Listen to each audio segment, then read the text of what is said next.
Assalamualaikum warahmatullahi wabarakatuh. Waalaikumsalam warahmatullahi wabarakatuh. Bertemu lagi dengan saya ibu-ibu. Gimana ibu-ibu kabar hari ini? Sehat. Masih semangat semua ibu-ibu? Alhamdulillah masih. Ya. Jadi ibu, di sini kita kembali ke modul 4 perlindungan anak. Sesi 12. Penelantaran dan eksploitasi terhadap anak. Langkah 3, 5 sampai 6. Contoh-contoh penelantaran. Ibu-ibu, kita bahas materi sebelumnya ya, yaitu tentang pengertian penelantaran anak. Jadi di sini ada yang tahu pengertian penelantaran anak? Mbaknya sebelah sana bisa, ada yang tahu, bisa dibacain ini Mbak? Baca Mbak. Ya mbaknya silakan. Silakan. Iya Dan dilakukan kewajiban dan tanggung jawab orang tua dalam memenuhi kebiasaan anak baik fisik, psikis, rohani maupun sosial. Iya, terima kasih kepada Ibu Nita yang sudah membacakan. Kemudian di sini ada, kita ulas kembali ya ibu-ibu materi sebelumnya, yaitu tentang contoh-contoh penelantaran. Yang pertama, tidak memberikan makanan yang sehat, aman dan bergizi. Kemudian yang kedua, tidak diberikan tempat tinggal dan pakaian yang layak. Yang ketiga, tidak pernah diberi waktu dan kesempatan bermain. Yang keempat, tidak diizinkan sekolah. Yang kelima, tidak melakukan imunisasi terhadap anak. Yang keenam, tidak ke posyandu untuk menimbang berat dan ukur tinggi badan. Kemudian yang selanjutnya, tidak dibawa berobat ke puskesmas atau layanan kesehatan lain karena anak sakit. Selanjutnya, tidak mendukung pendidikan anak. Kemudian, tidak memberikan kasih sayang. Selanjutnya, tidak memberikan perhatian. Kemudian, tidak mendengar pendapat anak. Kemudian, tidak memberikan kesempatan beribadah. Kemudian, tidak mengenalkan nilai-nilai baik dan buruk. Kemudian, tidak mengajarkan untuk menghargai dan orang atau berhubungan dengan orang lain. Kemudian ditinggal sendiri. Kemudian didiamkan dalam kurun waktu tertentu. Kemudian tidak dipedulikan dan lain-lain. Ibu-ibu, apakah sudah tahu dari contoh-contoh penelantaran? Ya.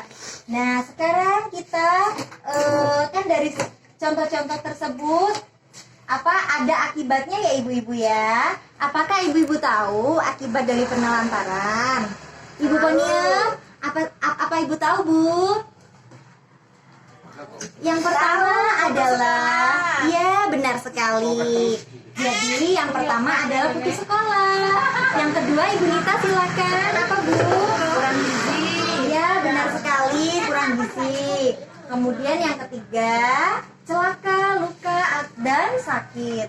Kemudian yang keempat, digigit binatang seperti kalajengking, kecoa, ular. Itu ya Bu ya, banyak ya Bu? Ya. Nah, kemudian sering ketakutan atau tidak berani. Kemudian kemampuan berbahasa rendah. Kemudian anak merasa tidak aman, susah bergaul.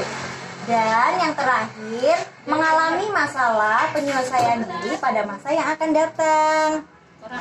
Jadi, ibu-ibu, di sini kita sudah membahas tentang contoh-contoh penelantaran ya ibu-ibu, kemudian akibat yang terjadi. Jadi di sini akibat buruknya sangat luar biasa ya ibu-ibu ya. Iya. Di sini dan di buku pintar. Dan ibu-ibu, ini adalah apa ibu-ibu? Dibaca. Buku pintar. Ya. Nah, di sini ada akibat penelantaran. 1. Putus sekolah. 2. Kurang gizi. 3. Celaka, luka, dan sakit. Yang keempat, digigit binatang seperti kalajengking, kecoa, ular, dan lain-lain. Kemudian yang kelima, sering ketakutan atau tidak berani. Kemudian yang keenam, kemampuan berbahasa rendah. Yang ketujuh, anak merasa tidak aman. Yang kedelapan, susah bergaul. Yang kesembilan, mengalami masalah penyesuaian diri pada masa yang akan datang. Yang kesepuluh, kematian dan lain-lain. Seperti itu. Ibu-ibu, apakah masih semangat ibu-ibu? Masih. Iya. Jadi di sini jelas sekali ya ibu-ibu ya, banyak sekali hal yang terjadi jika ditelantarkan anaknya, bisa putus sekolah, kemudian kurang gizi, luka, sakit, sering ketakutan, kemampuan berbahasa rendah ya ibu-ibu, kemudian anak merasa tidak aman, susah bergaul, kemudian mengalami masalah penyesuaian diri seperti itu.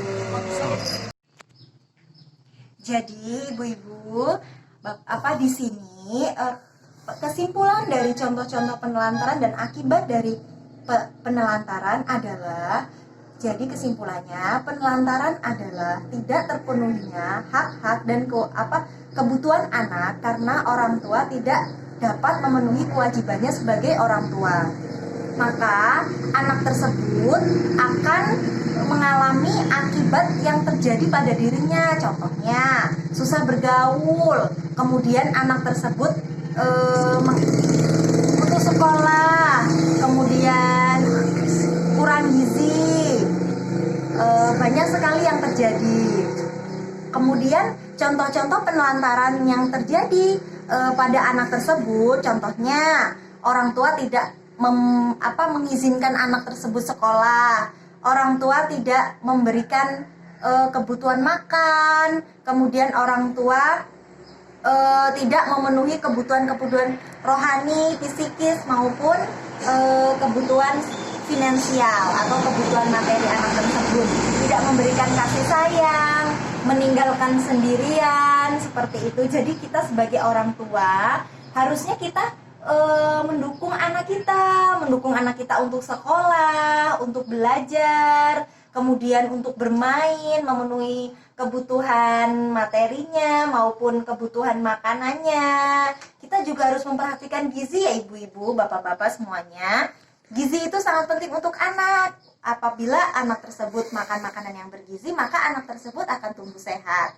Dan kita juga harus menjaga anak tersebut dari berbagai masalah, misalkan dia sulit belajar atau dia mengalami masalah di sekolahnya tersebut, kita harus mendukung anak tersebut. Dan satu lagi, kita juga harus mengizinkan anak tersebut sekolah ya ibu-ibu. Kita harus, misalkan anak tersebut ingin belajar, ingin sekolah, kita meluangkan waktu untuk membiarkan dia sekolah, memberikan dia belajar gitu. Jadi kesimpulannya kita harus mendukung. Jadi kesimpulannya ini sudah jelas sekali ya ibu-ibu. Di situ ada akibat yang terjadi, anak sering ketakutan, tidak berani, kemampuan berbahasa rendah. Jadi jangan sampai itu. Berarti cara mencegah penelantarannya adalah ya Bu ya, dengan memenuhi kebutuhan dasar dan kasih sayang, sandang, pangan, papan. Kemudian berbagi tugas dalam mengasuh anak. Suami istri harus berbagi tugas dalam mengasuh anak. Kemudian meluangkan waktu untuk bersama dengan anak. Jadi suami istri harus meluangkan waktu untuk anak. Kemudian mendidik anak tentang apa yang boleh dan apa yang tidak boleh dilakukan. Kemudian memperhatikan pergaulan anak. Jadi di era modern saat ini ya ibu-ibu, memperhatikan pergaulan anak itu sangat penting. Jadi ada IT di sini, ada berbagai media sosial. Kita juga harus memantau anak kita untuk perkembangannya dan untuk teman bergaulannya juga. Kemudian memperhatikan perkembangan anak. Jadi anak tersebut sudah mulai bisa membaca, menulis. Kemudian anak tersebut sudah mulai bisa menghafal huruf gitu. Kita harus memperhatikan dan selalu mengawasi anak kita dalam bermain. Kemudian kita juga jangan menitipkan anak kita di penempat di ini ya ibu-ibu, di penitipan anak, karena maaf bisa saja misalkan kita menitipkan, ya pokoknya itu jangan menitipkan. Kemudian eksploitasi adalah tindakan dengan atau tanpa persetujuan korban yang meliputi tetapi tidak terbatas pada pelacuran, kerja atau pelayanan paksa, perbudakan atau praktik serupa perbudakan, penindasan, pemerasan, pemanfaatan fisik, seksual dengan organ reproduksi, atau secara melawan hukum memindahkan atau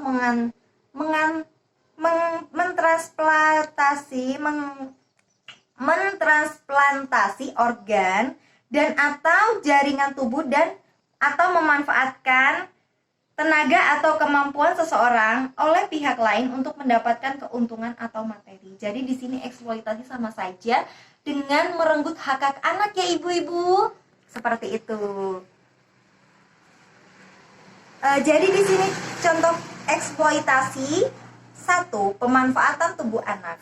Yang pertama, anak dilacurkan. Yang kedua, pornografi anak. Yang ketiga, anak yang mengalami kecacatan atau bayi yang digunakan untuk memancing riba, seperti mengemis ya ibu-ibu. Yang kedua, pemanfaatan tenaga, memecah batu, mengupas kerang, memulung sampah, menyelam, untuk ambil batu mutiara, mendulang emas, bekerja lebih dari 3 jam per hari dan terus menerus. Seperti itu ibu-ibu. Jadi di sini ada ya Bu, untuk cara mencegah penelantaran sudah saya jelaskan tadi ya Bu. Jadi memperhatikan pergaulan anak, memperhatikan perkembangan anak, jangan menitipkan anak dengan keluarga yang tidak dipercaya. Misalkan titipkan anak dengan saudara atau orang tua, itu kita lebih percaya ya ibu-ibu, karena kalau misalkan orang tua dan saudara itu pasti kita mempunyai hubungan darah, jadi bisa percaya. Kalau orang lain misalkan terjadi apa-apa, kita tidak bisa untuk lebih percaya saudara dan orang tua. Kemudian di sini menitipkan anak di tempat penitipan anak, misalkan ibu-ibu terlalu sibuk, tidak ada saudara atau tidak ada orang tua. Kemudian mengkonsultasikan masalah keluarga dengan aparat setempat atau penyedia layanan, guru, ngaji, bidan, dan lain-lain. Bawa anak ke tempat kerja jika ada fasilitas yang aman. Terima kasih ibu-ibu. Saya akhiri. Billahi taufiq wal hidayah. Wassalamualaikum warahmatullahi wabarakatuh.